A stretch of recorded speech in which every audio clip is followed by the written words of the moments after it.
What's going on, YouTube fam? Today I'm going to give you guys a quick look at the Royal Foamposites.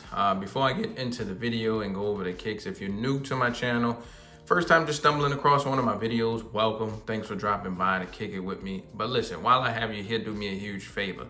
Hit the subscribe button and click that notification bell. That way, when I upload new material, post new content, you'll get a notification. You can head to the channel. You can check out what I uploaded last for you guys.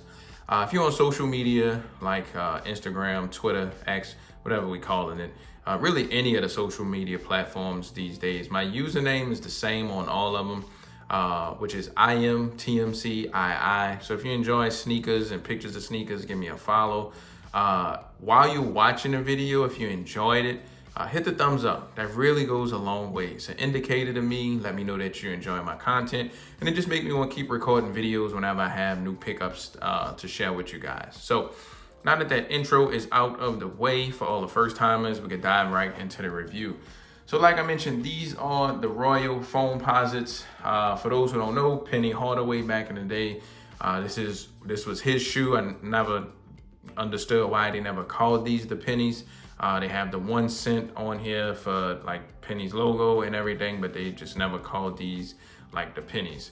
I guess same thing kind of like with Scottie Pippen, like how the up-tempos Pippen won, but they don't call those Pippins. Whatever, never understand that. But these are the Royal Foams. I believe this is the first time we got like this kind of sample colorway released. And when I say sample, I'm gonna show you guys a picture really quick. So back in the day, Nike used to do like the phone ad campaign, and from the phone ad campaign of the Foamposites, they have the outline swoosh right here, and the carbon fiber has blue right here, and also the 1 cent logo on the bottom is all white. The Foamposites that released, back in the late 90s, they didn't have that. The carbon fiber was all black. The swoosh didn't have the outline on it, and then you had you didn't have an all white 1 cent logo at the bottom. So I think this is the first time we have like the identical pair to that phone ad campaign from back in the day. So what I'm gonna do, I'll just go over like the materials. There's really not much to it. Touch on quality control for a little bit. Then I'm gonna lace these up, put them on feet, and I'll go over sizing and comfort and all that stuff. So just hang around, and I got you guys pretty much covered for everything you need to know about these. So jump into material. The entire shoe has like this whole Foamposite type look material around pretty much the whole shell of the shoe. And I'll go more into this when I go over sizing and comfort and stuff. But the material and the whole thing behind a Foamposite is that the shoe shapes and forms to your foot the more you wear them. So like if you ever purchased a pair of foams and you felt like they were a little bit snug, eventually the more you wear them and break them in, they're gonna shape to like the whole shape of like your toe pattern and all that stuff inside the shoe. So that's the unique thing about them, and I guess that's why they cost so much, especially like back in the day when these first came out. Retail was like extremely high for that time. Just for those times, that's just absurd for $200 for a pair of Nike basketball shoes. But coming to some of the materials, so you got some, feels like a decent grain of like a nubuck, a suede right here coming around like the whole outside. You got that same material with the stripe going up the shoe on here on the tongue, on this mesh tongue. You got the 1 cent logo, like I mentioned, Penny's logo. And the inside, you have a black insole, blue swoosh, and you have air in the other insole. Nothing really special about. There's no swoosh, no anything like that on it. Just have this whole material made out of that this kind of whole posit material. 1 cent on the back of this. You have a little pull tab here, same thing for in the front to kind of help you get the shoes off and on.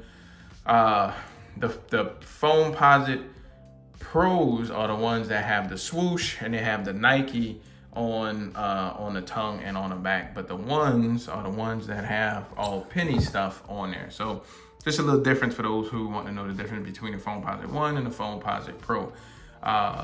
It's been a while since I purchased a pair of foams. Like I have a lot of Foamposites. And it seemed like Nike had stopped releasing them for a while. And then once they started putting like all the crazy graphics and designs on them, I kind of started scaling back. I'm more of the traditional solid color foam. I have some with prints, but once they started doing like the Weatherman and the Spider-Man and all that, I was like, all right, I'm gonna take a break from Foamposite. Nike doing too much. So you have that carbon fiber shank here, you can see. And that's pretty much it, man. Far as your materials go, mesh, I guess a little booty for you to put your foot in and out of the shoe. Nothing really to talk about far as your materials on the shoe. That's it. It's pretty much this whole posit material.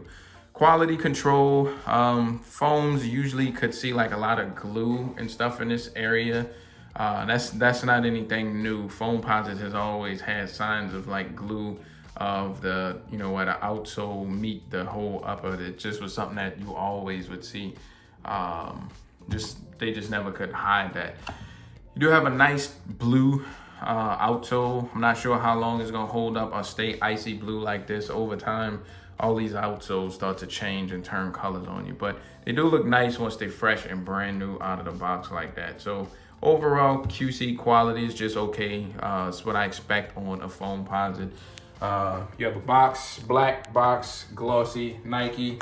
Coming to your label here, like I mentioned, this is a Foamposite 1, not a Pro. As your color breakdown, product code, open your camera, scan this. It'll take you to the regular Nike website. A link will pop up, take you to a regular Nike website. I think at some point it's gonna take us to the shoe, but it doesn't now. So that's it, pretty much, that's the box.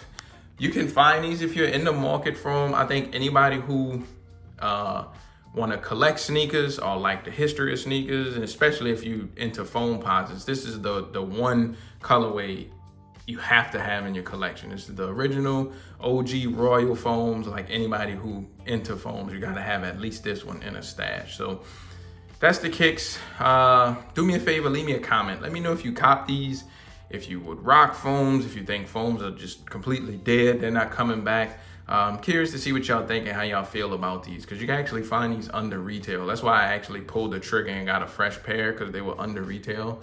Leave me a comment, usually reply, but I'm gonna take them off here now, lace them up, toss them on feet, and we'll go over sizing and comfort. Y'all hang tight. All right, guys, here's a quick on feet look at the Royal Foamposites. Just want to show y'all what they look like really quick on feet. Usually the most asked question is sizing, so let's just jump right into sizing first. To me, I have a medium, somewhat narrow foot, and like a snug and exact fit on my kicks. Like I mentioned earlier, the Foamposite design and the whole technology behind these is the shoe is designed, the more you wear them, they break in and they shape and mold to your foot. So go with your true to size. They may feel snug eventually, but the more you wear them, the shoe is gonna like start to mold in the inside to the shape of your foot.